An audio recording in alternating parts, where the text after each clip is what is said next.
Smoke was curling out of Marjorie Holt's garage when the first sheriff cruiser blocked the street.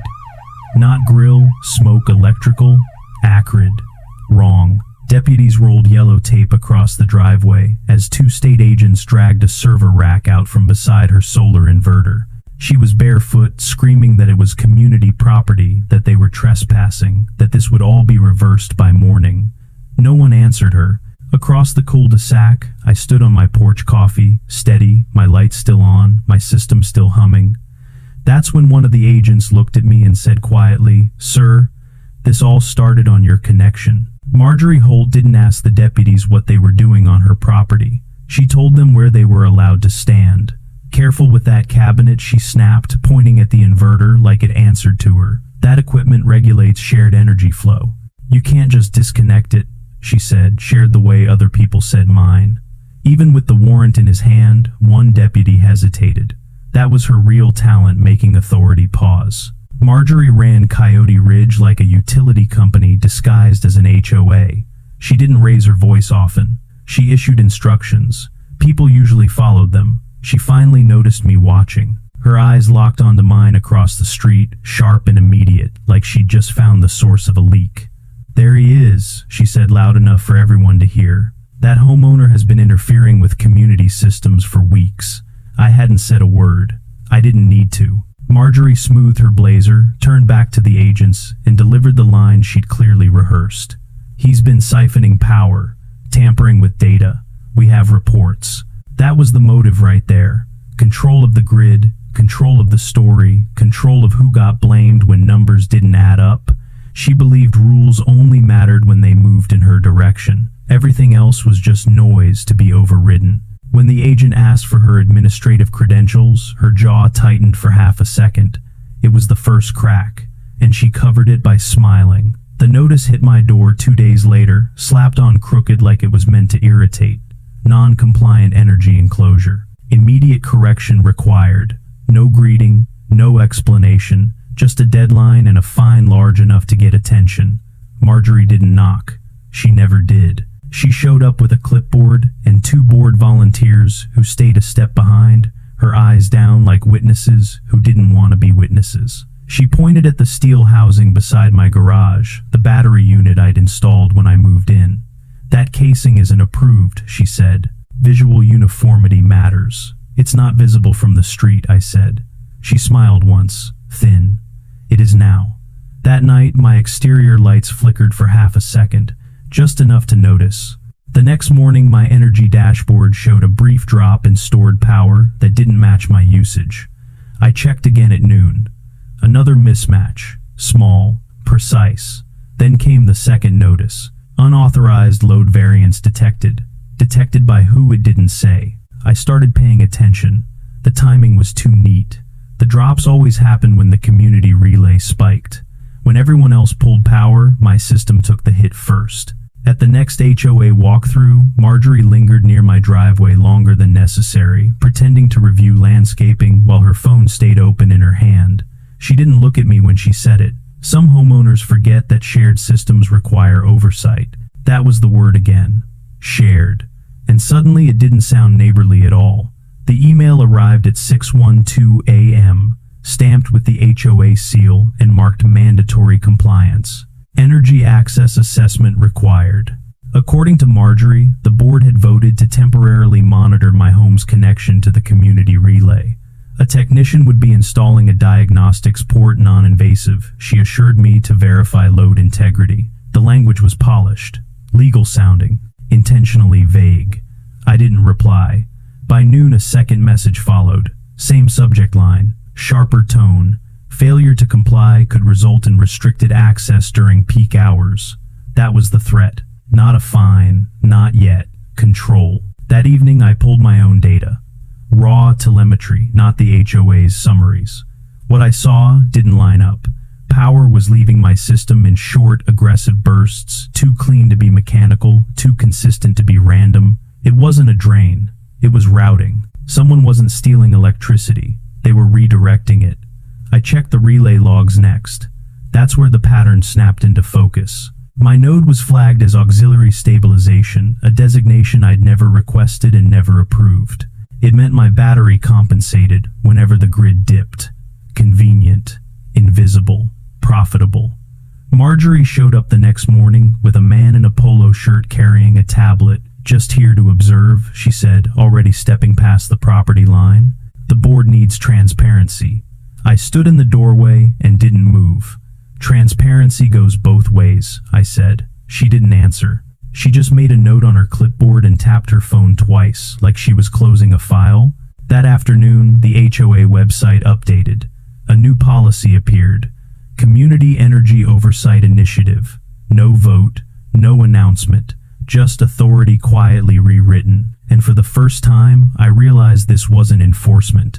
It was infrastructure capture. I stopped looking at summaries and started pulling the raw export files the HOA never thought anyone would ask for.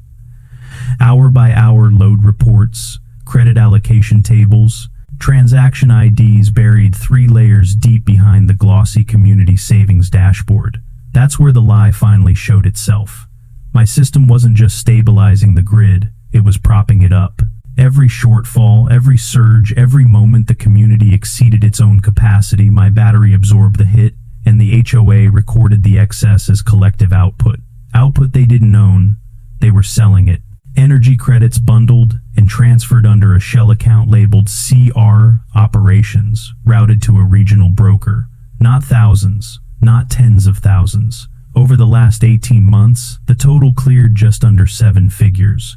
And the signature approving every transfer, Marjorie Holt. That was the moment the air went out of the room. Not anger, something colder. Because this wasn't sloppy greed or HOA incompetence. It was structured, metered, audited just enough to pass a surface glance. My home was the keystone, quietly flagged, quietly exploited. I sat there longer than I meant to, staring at the screen while the desert heat pressed against the windows. I thought about every notice taped to my door, every random inspection, every flicker I'd brushed off as coincidence. None of it was personal. I was inventory. Once I saw that everything else snapped into place, the urgency, the intimidation, the fake policies rolled out without votes. She wasn't enforcing rules, she was protecting a revenue stream. I saved everything, hash-verified copies, read-only archives, a timeline so clean it felt surgical. And then I found the last piece. Several reports submitted to the State Energy Exchange had been altered after the fact, timestamps, rewritten source nodes reassigned. The edits all originated from a single administrative login, registered to Marjorie's home address. Using credentials created on the same day, she first cited me for non-compliant energy use. That's when fear finally hit, not for me, but for how far she was willing to go to keep this buried. Because this wasn't an HOA violation anymore. It was felony territory, and she had no idea I'd already crossed the line from homeowner to witness. I didn't call the police, not yet. I called the one office Marjorie couldn't bully with a clipboard, the State Energy Compliance Commission. I framed it carefully. No accusations. Just a request for clarification about reporting thresholds and third-party load attribution. They called me back the same afternoon. The engineer on the line didn't sound alarmed at first. Curious, maybe. I shared one file, then another.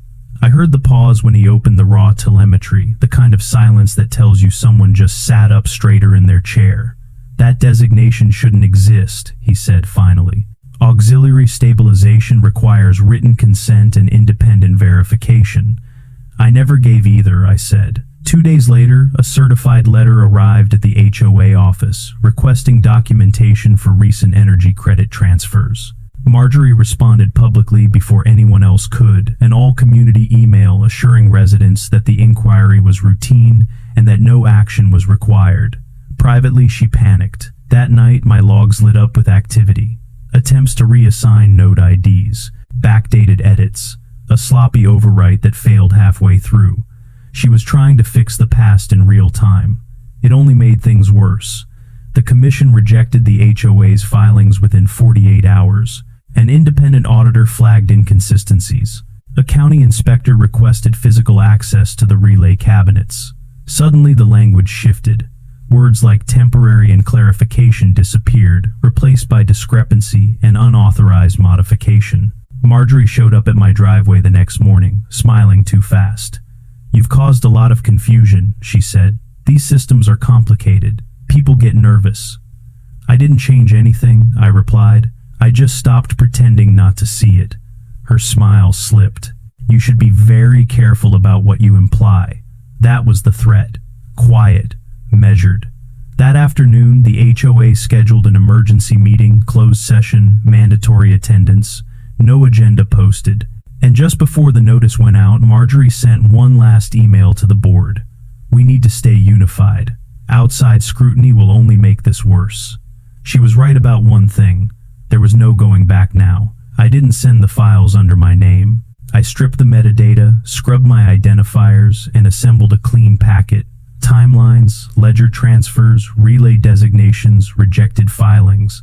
Nothing emotional, nothing speculative, just facts arranged so they couldn't be misunderstood. I sent it to every board member from an anonymized address and copied the commission's public intake portal. Subject line: immediate risk personal liability exposure. By sundown, the neighborhood went quiet in a way I'd never felt before. No group posts, no comments, no reminders from the HOA, just silence thick and deliberate.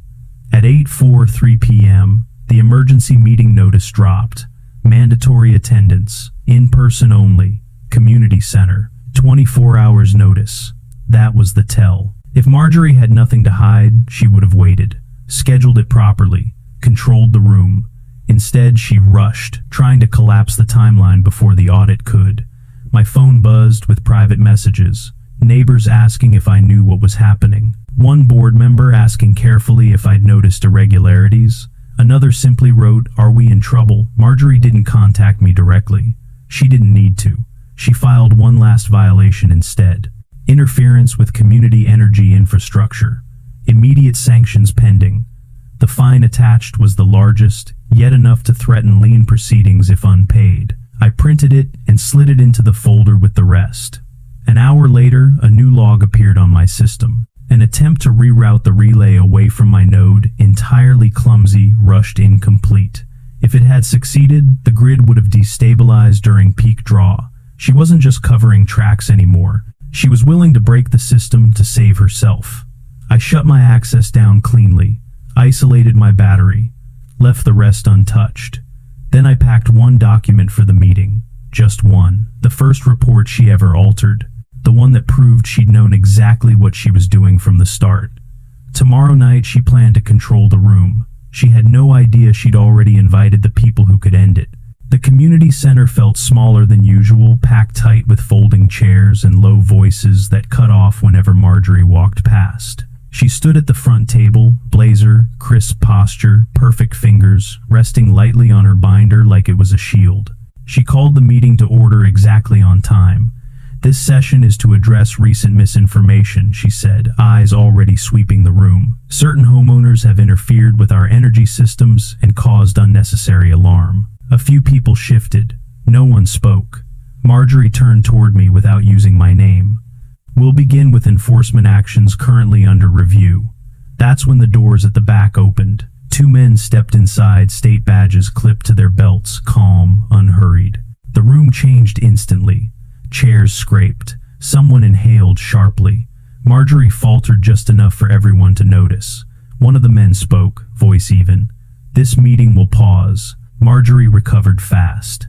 "You don't have jurisdiction here. This is a private HOA matter." The second man held up a folder.